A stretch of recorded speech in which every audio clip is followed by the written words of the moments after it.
The Seahawks are facing a future without not just one, but two iconic receivers going into the 2025 season. How can John Schneider quickly revamp the offense going into free agency? We're going to be breaking it all down here on our Blue Friday edition of Locked On Seahawks.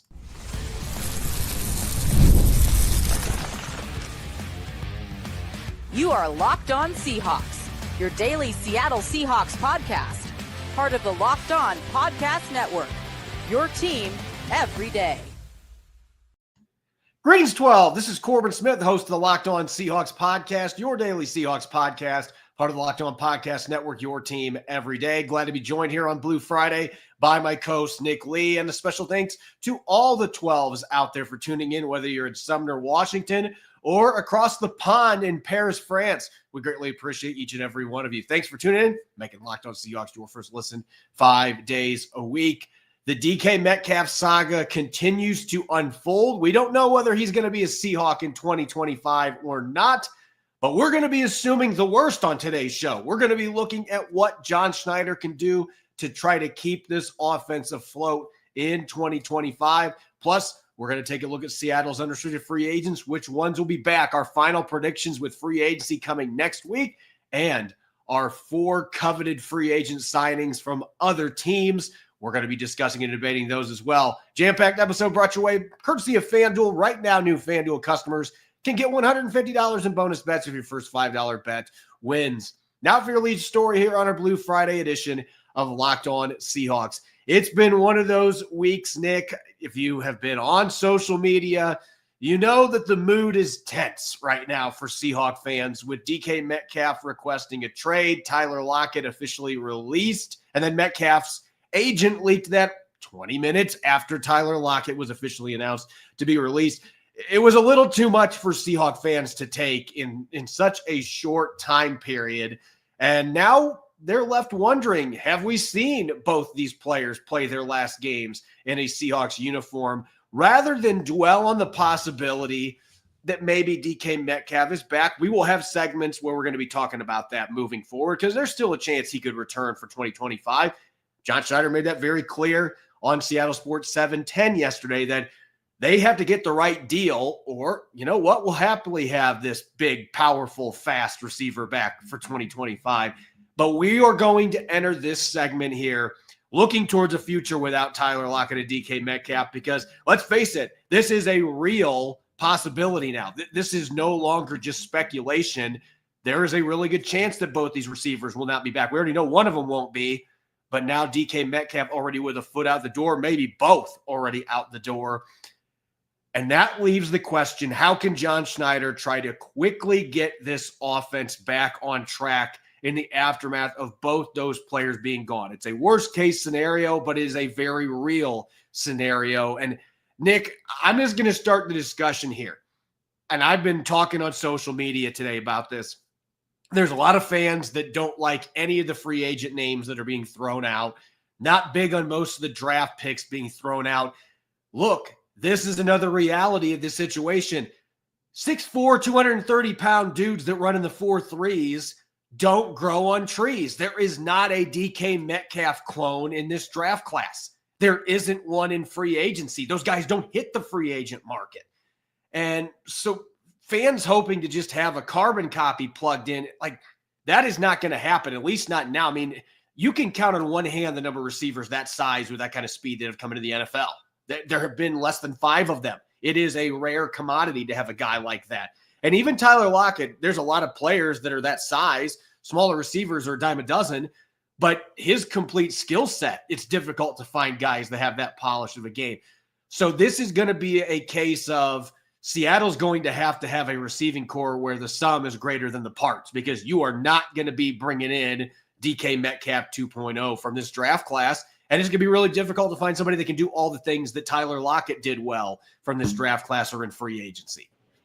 Yeah, and if you'll forgive the out-of-market baseball comparison, for me, I'm a Padres fan. This, to me, kind of feels like the Juan Soto trade, where how do you get better trading Juan Soto? And then all of a sudden, the Padres reallocated some pieces in the year after trading Juan Soto, had one of the best seasons of the entire franchise's history, because it was an reallocation of resources. And that's kind of how I've really approached this DK Metcalf trade. It's not cutting down the roster fire sale kind of thing. It's a reallocation of resources. It's a reallocation of cap savings. It's kind of like, canceling those random streaming services. You don't need Paramount Plus and YouTube Premium, and maybe get the ads-based version to save some money right now. You don't need to go out to dinner as much. You don't need to, maybe re-up that or redo that gym membership to get it a little cheaper. And then all of a sudden turn that savings into home improvements or the college kid fund or the college funds for the kids. It's not necessarily that you're saving money per se, but you're allocating that money perhaps a bit more intelligently and maybe health, with a bit more long-term health down the road. So that's kind of how I see this. Maybe, right now DK Metcalf is that extra streaming service that's really fun to have, but maybe you don't need right now when you need to reallocate some stuff to maybe fix a part of the house, the foundation perhaps, that needs a bit more TLC from a contractor. So that's kind of how I see this, because you're right. They're not going to replace DK Metcalf one for one. And in my opinion, they shouldn't. They shouldn't try to. In this draft, you can find some complementary pieces to Jackson Smith-Njigba, who is now the number one receiver. And you can find, draft and develop some lines and things like that. Because I've been pounding the table since the Super Bowl. And not just the Eagles. The Chiefs had this too, where you build from the middle out and from the inside out with the lines, interior of those lines and pass rushers. Good things start to happen, and you can do things. We saw the Chiefs maybe not win the Super Bowl this year, but win the Super Bowl the last 2 years without a true number one receiver. You can do that. I think I heard Colin Cowherd spewing facts about how the last five or so, forgive me if I get this wrong, but basically the last five number one receivers as far as statistics won like one playoff game collectively. Like that's not a formula in the NFL right now to win playoff games, to overpay for not just one, but two receivers.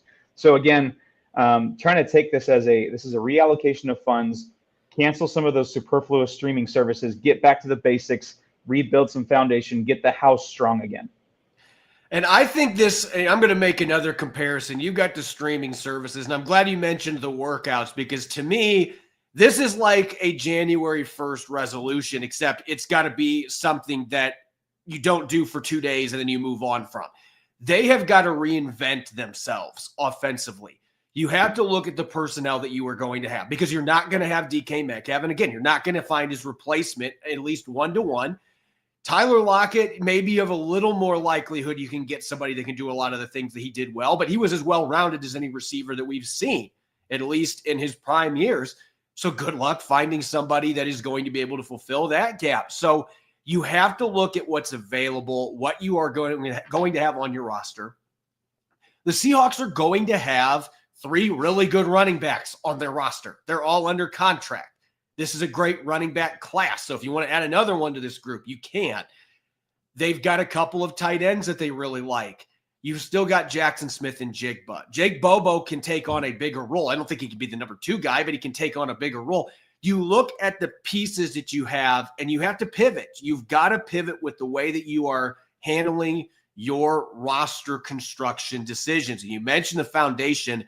John Schneider has got to get that offensive line rolling. He has had a number of years here to be able to get some money invested into that group, and he has chosen not to do that.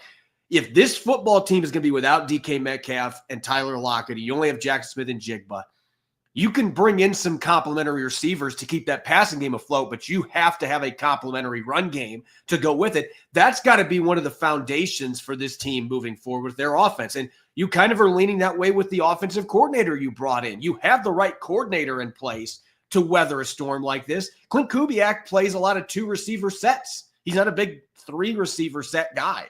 He likes under center. He likes playing fullbacks. He likes playing 2 or 3 tight ends.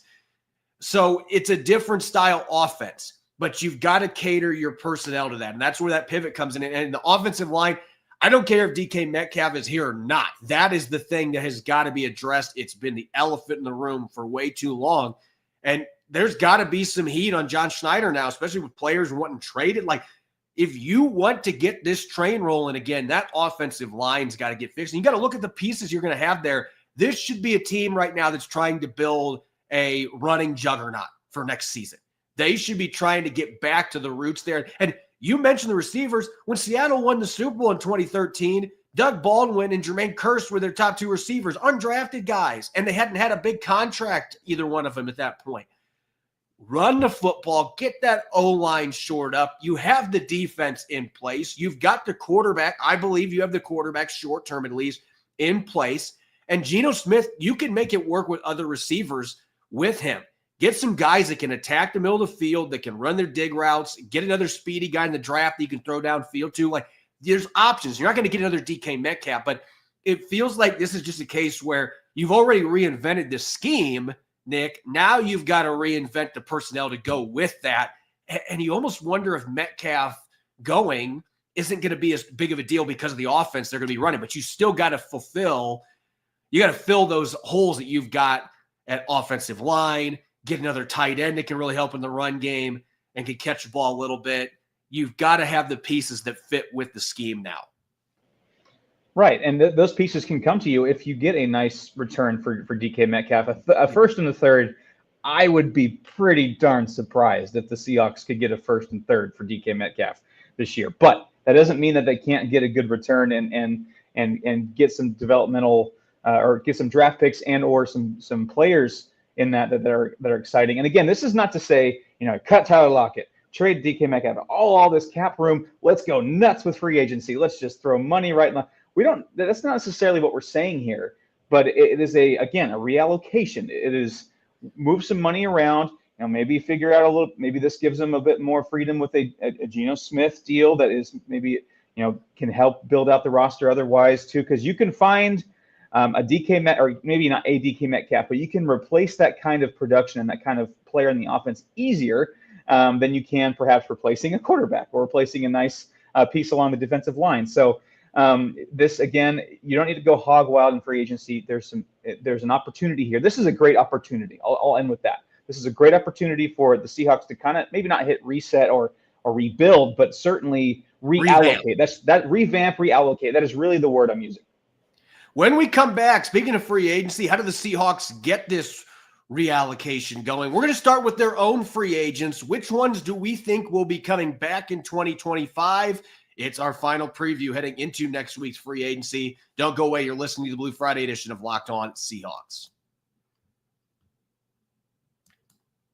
This episode is brought your way by FanDuel. When the game tips off, the NBA action is just getting started, and there's no better place to get in on the action than FanDuel, America's #1 sportsbook. With FanDuel, you can place live bets throughout the game, so even if you miss the opening tip-off or want to bet on a fourth quarter comeback, you can stay in on the action. And if you're looking for a bigger payout, you can even combine your live bets into a same-game parlay. I love using FanDuel's live betting feature because it keeps every moment of the game exciting, whether I'm backing my team for a late game rally or picking Steph Curry to chuck up a no-look three-pointer from half court and hope it goes in. I never feel like I missed my chance. Plus, the app is easy to use, and when you win, you get paid instantly. Right now, new FanDuel customers can get $150 in bonus bets if your first $5 bet wins. Just visit FanDuel.com today to join. That's FanDuel.com for your shot at $150 in bonus bets. Make every moment more with FanDuel, the official sports betting partner of the NBA. Welcome back to the Blue Friday edition of Locked On Seahawks. I'm your host, Corbin Smith. He's Nick Lee. A special thanks to all the 12s who are tuning in, and thank you as always for making Locked On Seahawks your first listen 5 days a week. We greatly appreciate it. Free agency just around the corner. It's going to start next week. The chaos has already begun, though, in the Pacific Northwest. We're going to take a moment to kind of step away from the DK Metcalf news and everything that's gone down with cap casualties this week and start looking at the addition aspect of the offseason. And we've already seen the Seahawks make one move. Josh Jobe, the soon-to-be restricted free agent, getting a new contract. My understanding is it's a lower value than the $3.4 million original round tender would have been if they would have tendered him, but they were able to reach an agreement. So Josh Jobe, to me, was the third most important free agent that the Seahawks had going into this offseason. So we already know he's going to be back. He would have been on my list today if we were talking about, key free agents that are going to be returning. I thought Josh Jobe was going to be back, and they got that done. So that's already been taken care of. But as I've mentioned, pretty much since the season ended and had the first look at this group, I think this is maybe the most uninspiring free agent group the Seahawks have had, maybe since John Schneider's first or second year in Seattle. There are a lot of players where you just feel like, and it's not taking shots at these guys, but it feels like I can wait till April, and if you're still there and I have a need on my roster, I can sign you. There's not a lot of urgency. Now, there's 2 players, maybe 3 that you can make an argument for, but Nick, I'm curious your thoughts on who you think the Seahawks are going to re-sign from their own free agents, and if there's maybe any surprises that you could see happening on that front, because it just doesn't seem like there's very many guys that are worth it to bring back.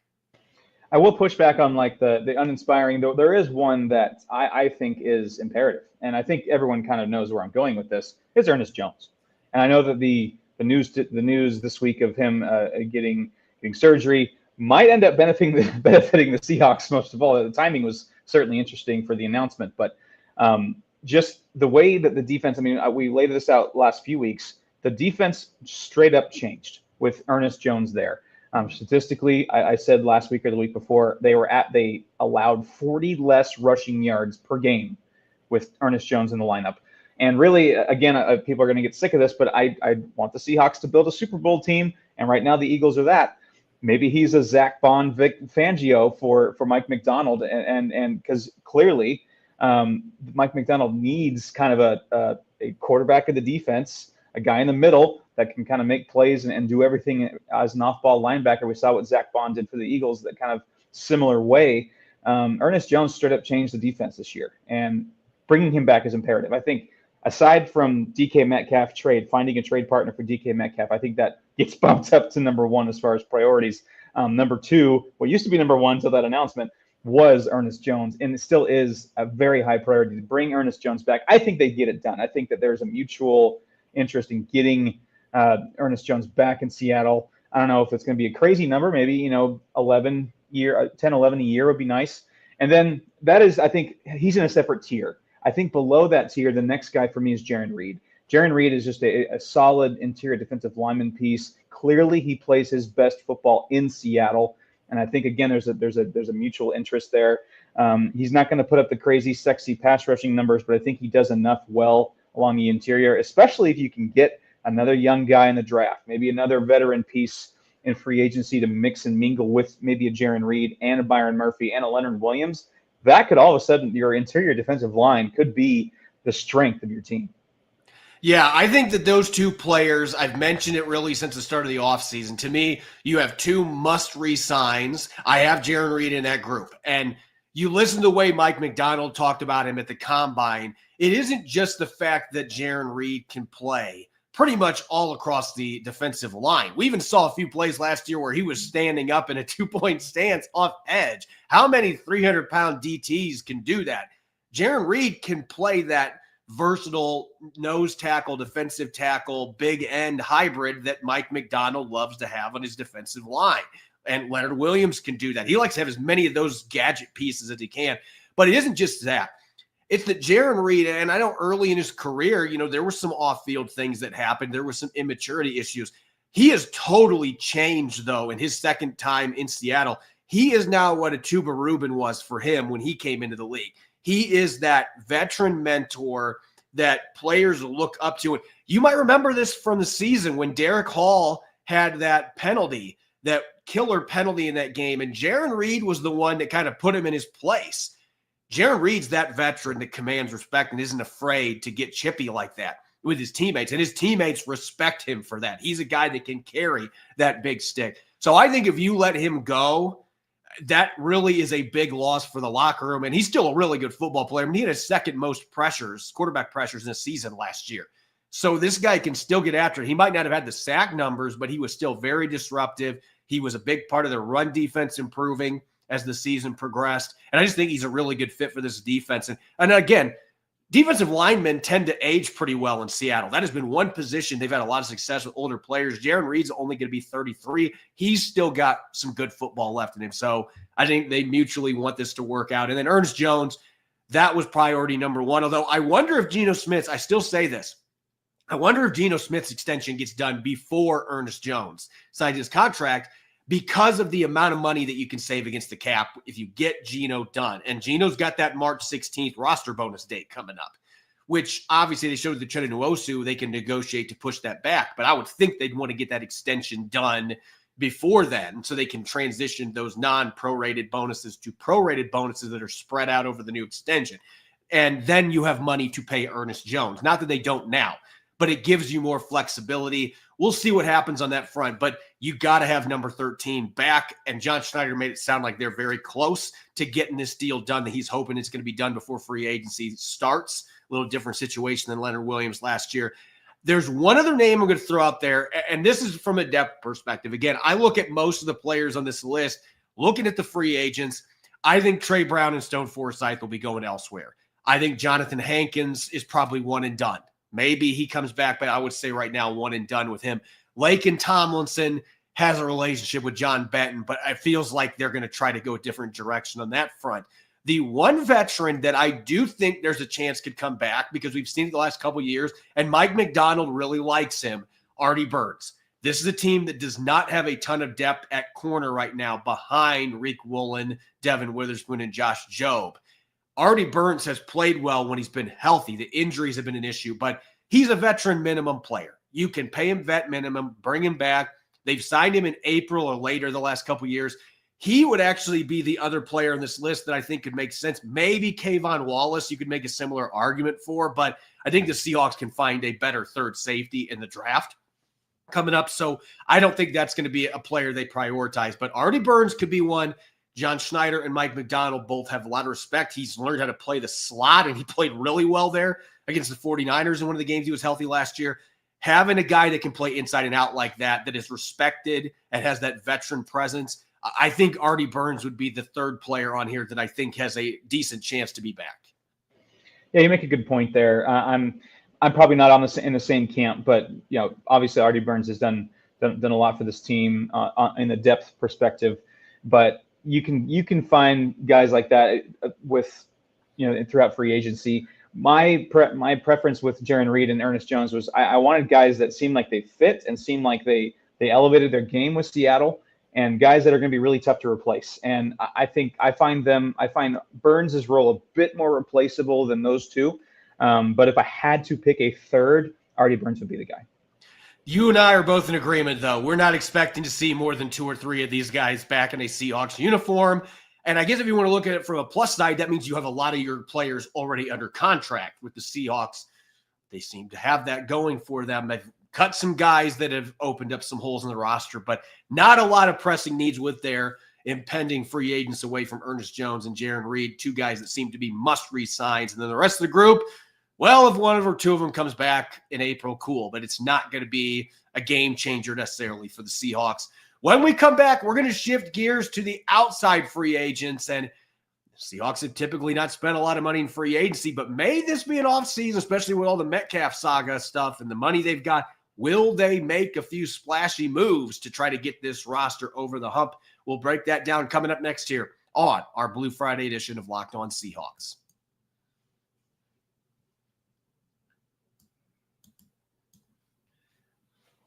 Welcome back to Locked On Seahawks. This is your host, Corbin Smith. Glad to be joined for our Blue Friday show by my co-host, Nick Lee, and a special thanks to all the 12s who are listening in. Thank you, as always, for making Locked On Seahawks your first listen 5 days a week. We greatly appreciate it. That last segment, some of you might be thinking that was a little anticlimactic. 2 out of 10 players are coming back, but that's really the way that it looks with this free agent list. Not a lot of guys that you're necessarily expecting to come back.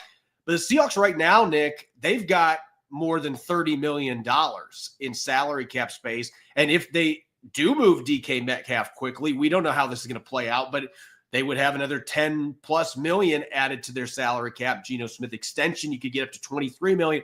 There's going to be money to play with, and they have more cap space than anyone in 2026. So there's flexibility there. They have the ability to spend some money, and that has left a lot of fans wondering, is this the year that John Schneider, you talked about reallocating funds, and John Schneider's kind of hinted at it a little bit with some of the comments. Have you been reading between the tea leaves that, maybe we will spend some money on the offensive line, or we need to consider spending on the offensive line when they haven't in the past? When you look at this free agent crop, who's the player that you think makes the most sense for the Seahawks? Do you think there's the best chance that they could sign, whether it's a center or a guard? Who's that player that jumps out to you? You're thinking, I think there's a good chance John Schneider tries to make this happen. Again, I've said for a few weeks that the Seahawks need to get more adults in the room. And that's not to say these guys, the Seahawks have, immature teenagers kind of guys in the room, but they need established, successful veterans to come in. Interior offensive line being one of them. Give me Ryan Kelly, the center from Indianapolis. I know that there's maybe some retirement things with him. Don't want a Connor Williams 2.0 for sure.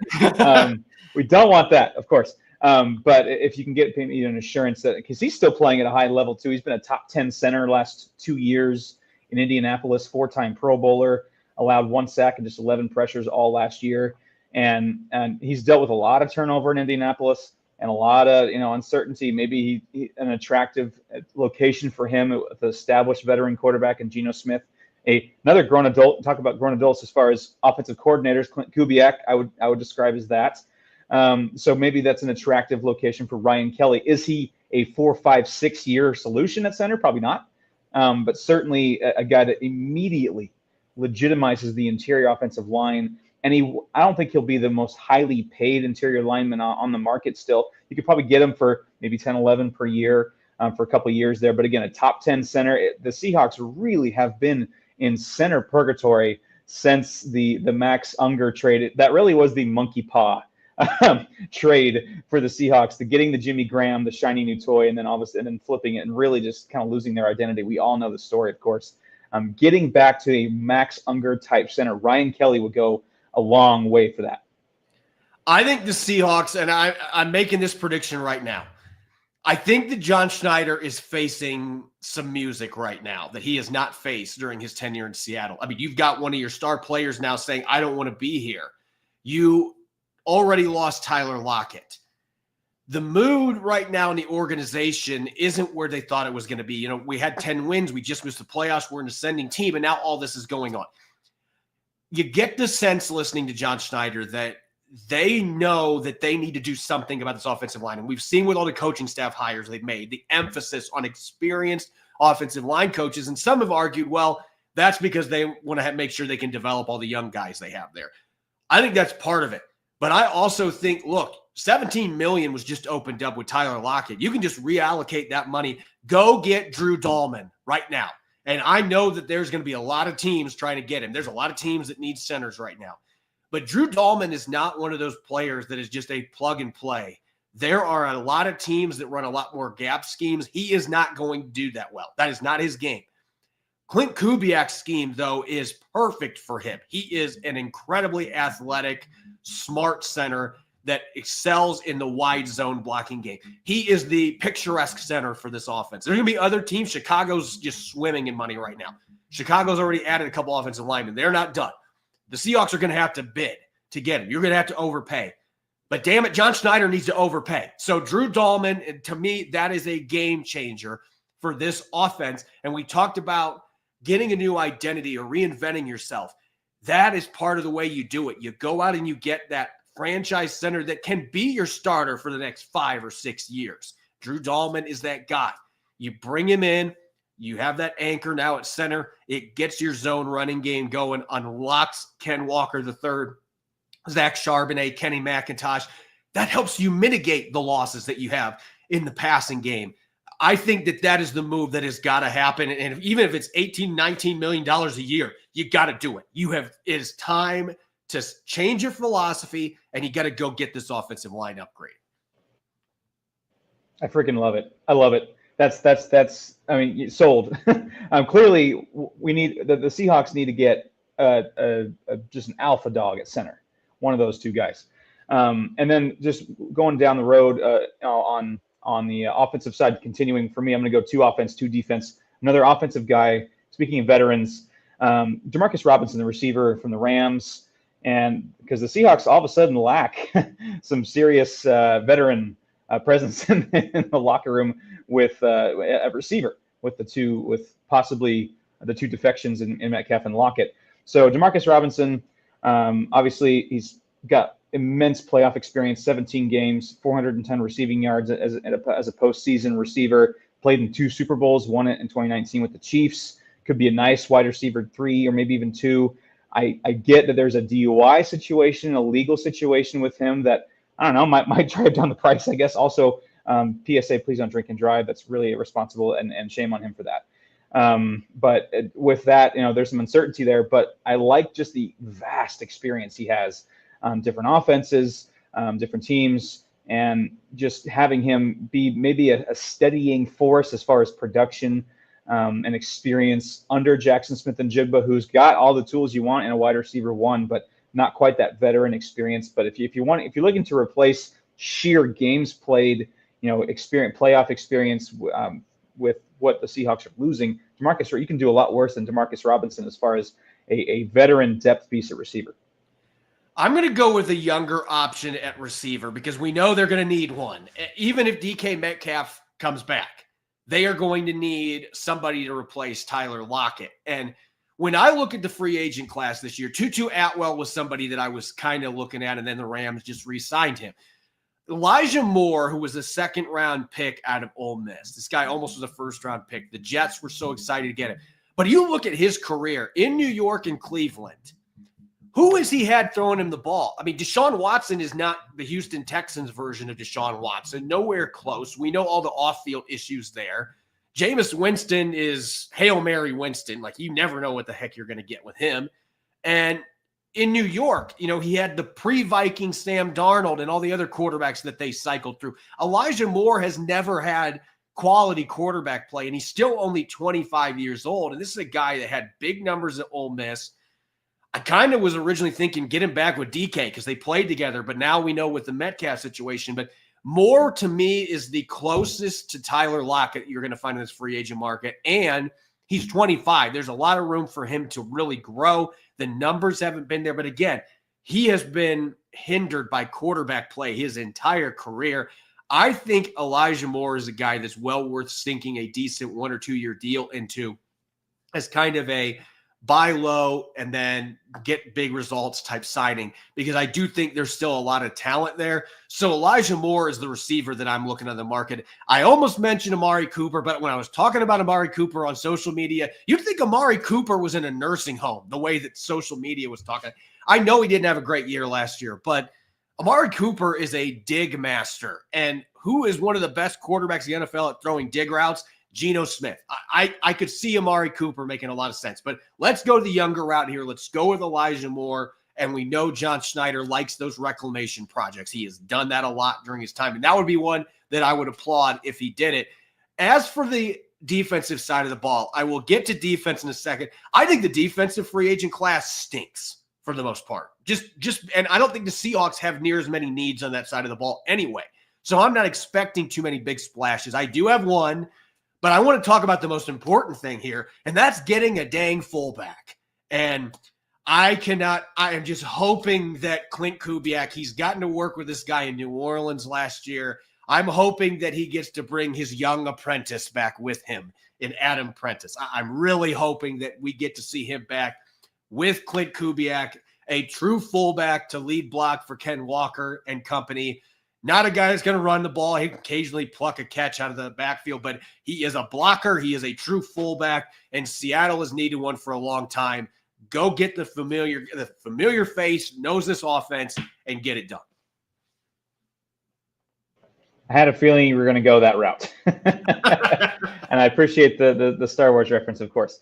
For me, I certainly wouldn't hate that, but I'm going to go 2 offense, 2 defense, just to be congruent, and also just PSA on the Robinson signing. I'm also hoping the Seahawks do draft a receiver to kind of develop and have 3 solid guys there with 2 youngsters. On the defensive side, BJ Hill is a guy that's very intriguing for me, either as a hedge if you don't bring back Jaron Reed, or if you do, getting him and BJ Hill, Reed and Hill, along the interior with Byron Murphy and Leonard Williams. Are you kidding me? That would be a really, really fun interior defensive line. He was the 25th best graded interior defensive lineman last year. What I like about Hill, he's played at least 15 games in all 7 seasons of his NFL career. He's durable. He's reliable. The best ability is availability, and BJ Hill has been available. So that means a lot to me. So getting him, mixing in him with the veteran, with the young crop of defensive linemen the Seahawks have and might get more of in this draft would be really attractive to me. And then lastly, You talked about bringing back Artie Burns, a guy that might be an Artie Burns replacement perhaps, and a guy that could go opposite Woolen on the boundary side, maybe compete with Josh Jobe, is Isaiah Rodgers, the reserve corner for the Eagles that won a Super Bowl. The Eagles actually just released Darius Slay, so maybe they're looking to bring Rodgers back in earnest here as his replacement. But he's been a solid boundary cornerback reserve, and he an 87.4 passer rating allowed, which is pretty solid, and 76.0 Pro Football Focus grade, which is a lot better than what Jobe had. If you're into the Pro Football Focus grade, so Isaiah Rodgers, not going to break the bank, not a huge splash signing, but certainly a depth and an option opposite Woolen in the boundary corner. I still think the Seahawks need to go get in the draft possibly another boundary corner, but Isaiah Rodgers is certainly a nice depth piece who just won a Super Bowl and played fairly well in a reserve role for Philly. So he's coming from he's coming cut from a good cloth, I guess. Mike McDonald said at the Combine, you can never have too many pass rushers. And so that was kind of a code word to me. Hey, Draymond Jones is now gone. We know he's no longer on the roster. That they might be looking for somebody in free agency. I'm going to throw out a guy to take a short-term flyer on. And that's Harold Landry, formerly of the Tennessee Titans. He's a couple years removed from a torn ACL that cost him an entire season, but he had double-digit sacks 2 years ago. He had 9.5 last year. The guy has consistently put up 9+ sacks pretty much every year that he has been in the NFL. He is not quite 30 years old.